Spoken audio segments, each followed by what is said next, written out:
Sebelum ke kisahku, aku minta dukungan kepada kalian semua dengan cara klik tombol like dan subscribe, serta tulis komentar tergokil kalian di kolom komentar. Terima kasih sayangku semua yang sudah subscribe. Semoga kalian semua sehat selalu ya, love you. Dan inilah kisahku.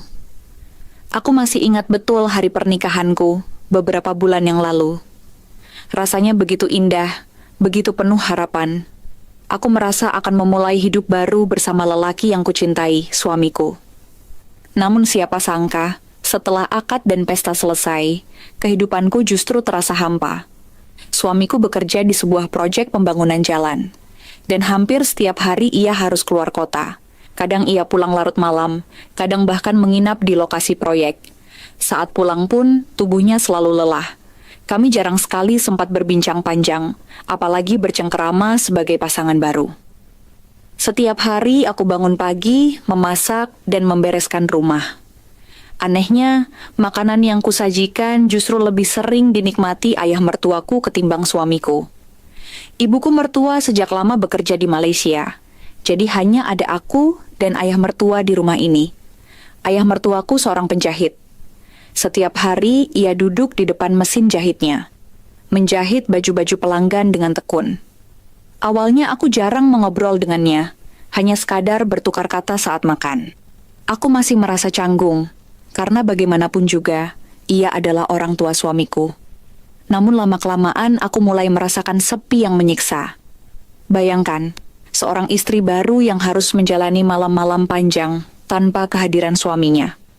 Aku sering termenung di kamar, mendengar suara mesin jahit di ruang tengah, dan kadang bertanya-tanya, apakah beginikah seharusnya rumah tangga yang baru dimulai? Aku ingin suamiku ada di sisiku, mendengarkan ceritaku, atau sekadar tertawa bersama. Tapi yang kudapat hanya suara deru benang dan jarum dari ruangan tempat ayah mertuaku bekerja. Pada suatu sore, aku memberanikan diri keluar dari kamar dan menghampirinya. Aku menawarkan segelas teh hangat sambil duduk di kursi sampingnya. Ia tersenyum ramah menerima teh itu, lalu mulai bercerita tentang masa mudanya. Aku mendengarkan dengan saksama, dan tanpa sadar aku tersenyum. Sejak hari itu, aku menemukan bahwa ada celah kecil yang bisa mengisi kesepian ini.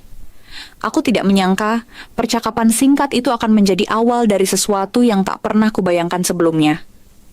Hari-hari berikutnya terasa sedikit berbeda. Setelah perbincangan kecil sore itu, aku jadi lebih sering menemani ayah mertua ketika ia menjahit.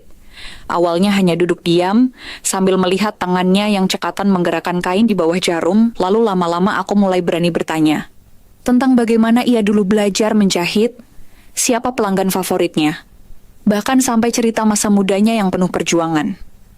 Anehnya, aku merasa nyaman sekali mendengarnya berbicara. Suaranya tenang, penuh wibawa, seperti suara yang menenangkan hati yang lelah. Setiap kali aku memasakkan sesuatu, ayah mertua selalu memuji hasil masakanku. Rasanya persis seperti masakan ibumu dulu, katanya sambil tersenyum. Ucapan itu membuat dadaku hangat, seolah aku dihargai sebagai bagian penting dalam rumah ini. Sementara suamiku, meski sesekali pulang, seringkali hanya menyantap beberapa suap lalu tertidur kelelahan tanpa banyak kat. Aku tahu ia bekerja keras untuk masa depan kami, tapi tetap saja aku merasa jauh. Ada satu sore ketika hujan turun deras, listrik padam, dan suara mesin jahit berhenti. Kami duduk bersama di ruang tengah, hanya diterangi cahaya lilin. Aku menyiapkan kopi untuknya, lalu tanpa sadar kami berbincang lebih lama dari biasanya. Obrolan itu merembet dari pekerjaan, kenangan masa lalu, hingga hal-hal kecil yang membuat kami tertawa. Aku merasa seperti sedang berbicara dengan seorang sahabat, bukan sekadar mertua. Sejak malam itu, aku mulai menunggu-nunggu saat ayah mertua pulang dari mengambil pesanan atau membeli bahan kain. Aku tak lagi merasa asing di rumah ini, meski suamiku jarang hadir. Aku tahu perasaan ini berbahaya, tapi aku tak bisa membohongi diriku sendiri. Ada sesuatu yang perlahan tumbuh di hatiku. Bukan cinta, percaya, mungkin, setidaknya belum.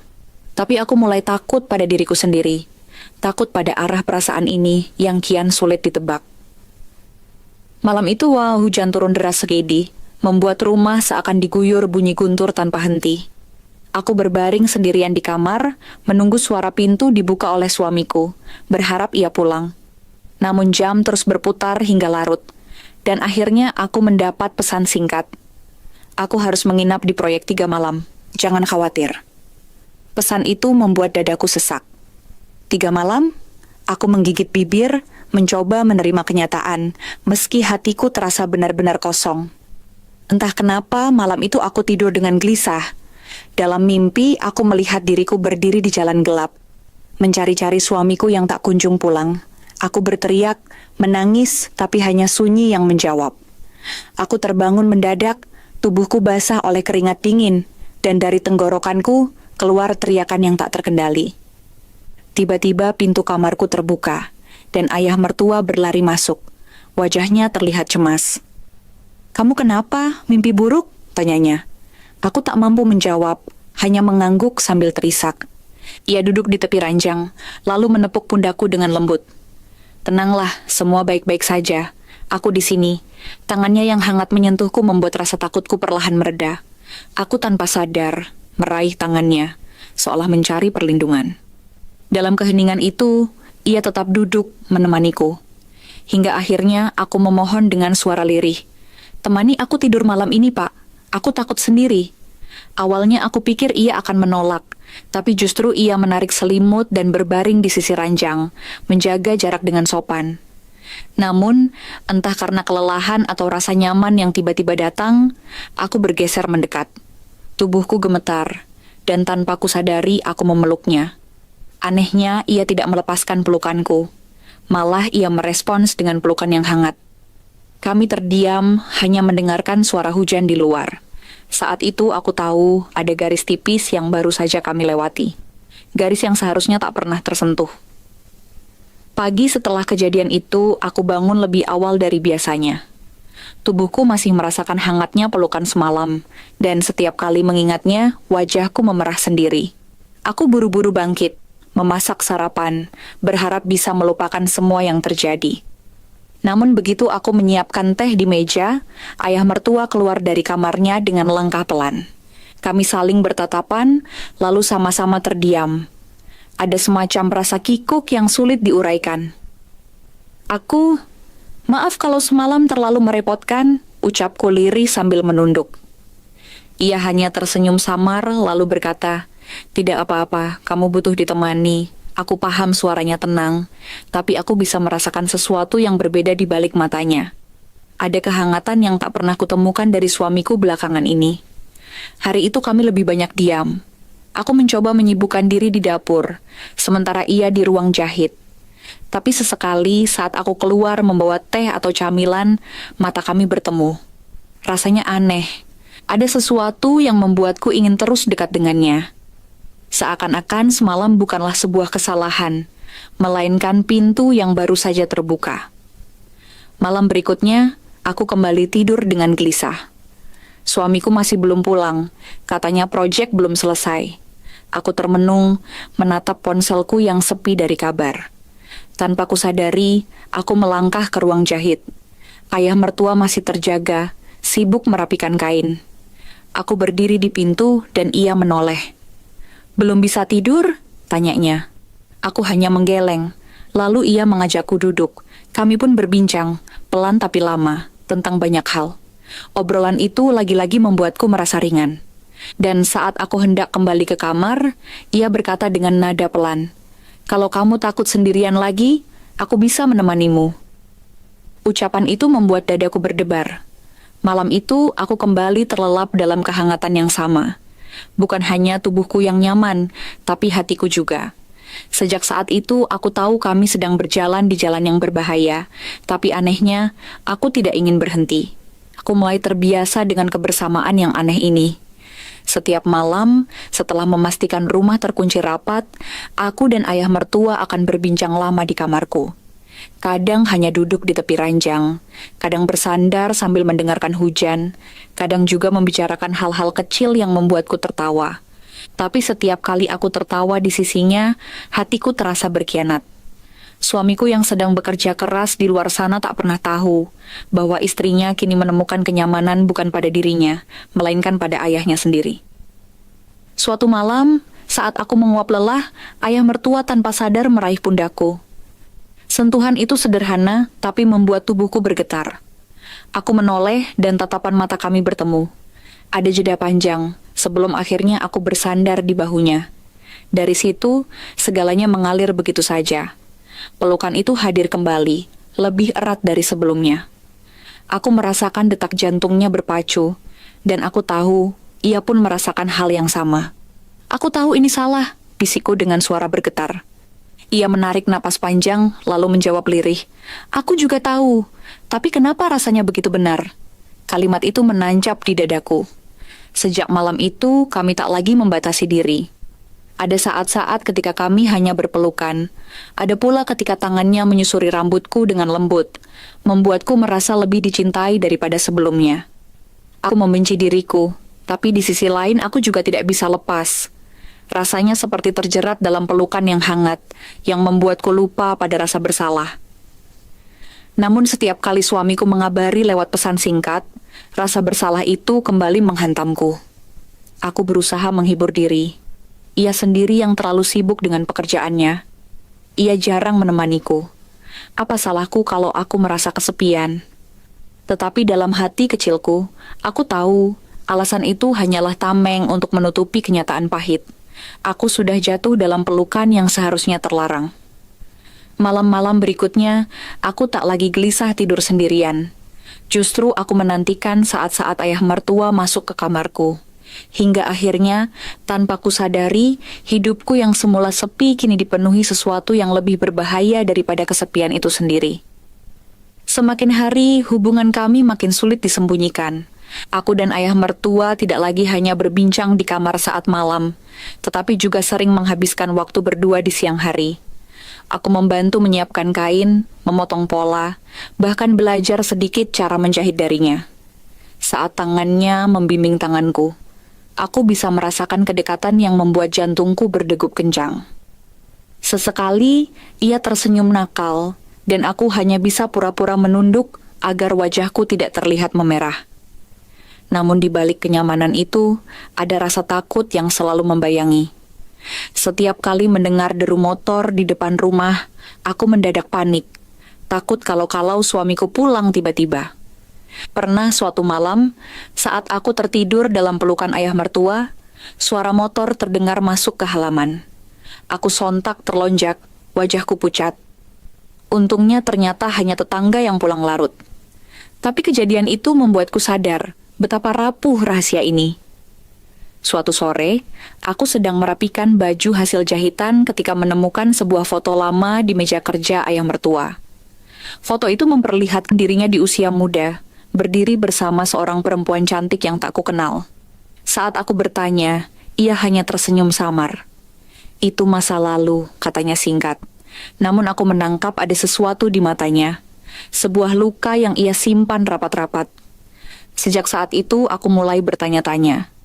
Apakah kesepian yang kurasakan sama dengan kesepian yang ia tanggung selama ini? Apakah itu sebabnya ia begitu mudah merespons kedekatanku? Malamnya, saat kami kembali terbaring bersama, ia berbisik di telingaku. Kamu membuatku merasa hidup lagi. Kalimat itu menusukku dalam. Aku tak bisa membohongi diri sendiri. Aku pun merasa sama. Tapi di saat bersamaan ada rasa takut yang makin menebal. Aku tahu cepat atau lambat suamiku akan merasakan ada yang berubah. Ia mungkin sibuk dengan pekerjaannya, tapi ia bukan orang bodoh. Dan jika rahasia ini terbongkar, aku tidak bisa membayangkan apa yang akan terjadi. Namun satu hal yang kusadari malam itu, aku tak lagi bisa mundur. Sekalipun aku ingin, hatiku sudah terlalu dalam terikat pada ayah mertuaku. Aku hanya bisa berharap dunia tidak segera runtuh menimpa kami. Hari itu aku merasa gugup sejak pagi. Suamiku memberi kabar akan pulang lebih cepat dari biasanya. Seharusnya aku senang, tapi justru dadaku sesak. Selama ini aku menanti-nantikan kehadirannya. Namun setelah terlalu lama tenggelam dalam kebersamaan dengan ayah mertua, rasanya berbeda. Aku takut ia akan melihat sesuatu yang tak seharusnya terlihat. Sore itu, aku dan ayah mertua masih di ruang jahit. Aku sedang membantunya melipat kain, sementara ia duduk di kursi dengan tangan masih sibuk menjahit. Suasana begitu tenang, sampai tiba-tiba suara motor berhenti di depan rumah. Aku refleks terlonjak. Wajah ayah mertua juga tegang seketika. "Dia pulang," bisikku dengan wajah pucat. Suamiku masuk, tubuhnya berdebu dan wajahnya lelah. Ia tersenyum tipis padaku, lalu matanya tertuju pada ayahnya. "Kalian sibuk ya?" tanyanya datar. Aku cepat-cepat berdiri dan menyiapkan air minum, mencoba menutupi kegugupanku, tapi aku bisa merasakan tatapan suamiku yang penuh tanda tanya. Malam itu, saat ia berbaring di kamarnya, aku mencoba berbincang, menanyakan kabarnya, pekerjaannya, apa ia lelah.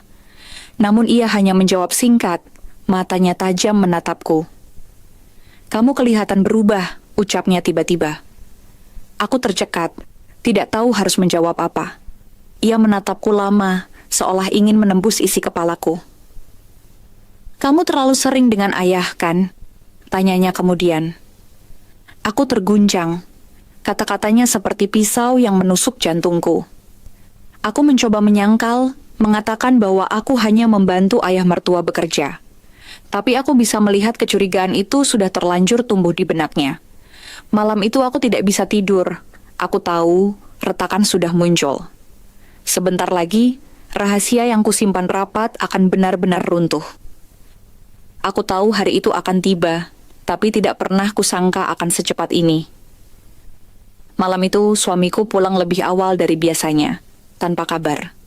Aku sedang di kamar bersama ayah mertua. Kami hanya duduk di tepi ranjang, berbicara pelan, tapi entah bagaimana suasana menjadi lebih dekat. Aku bersandar di bahunya, lalu ia meraih tanganku. Tepat saat itu, pintu kamar terbuka dengan keras.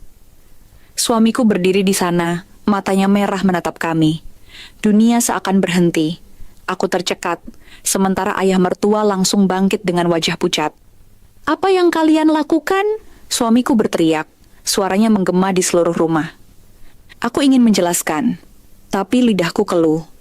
Semua sudah jelas terlihat. Tidak ada lagi yang bisa disembunyikan.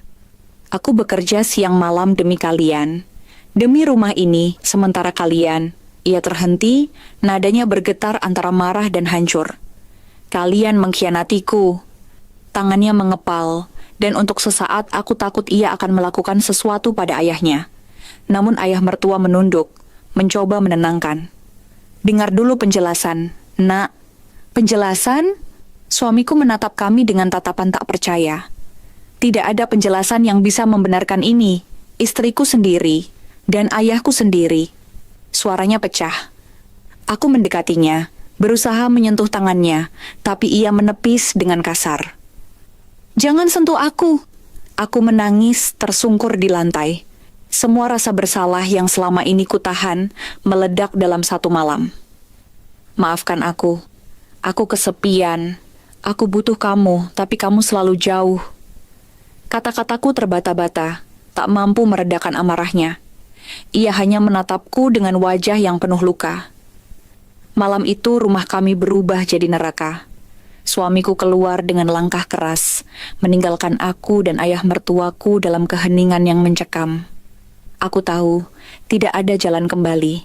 Aku sudah menghancurkan segalanya, dan sekarang tinggal menunggu keputusan apa yang akan ia ambil terhadap kami.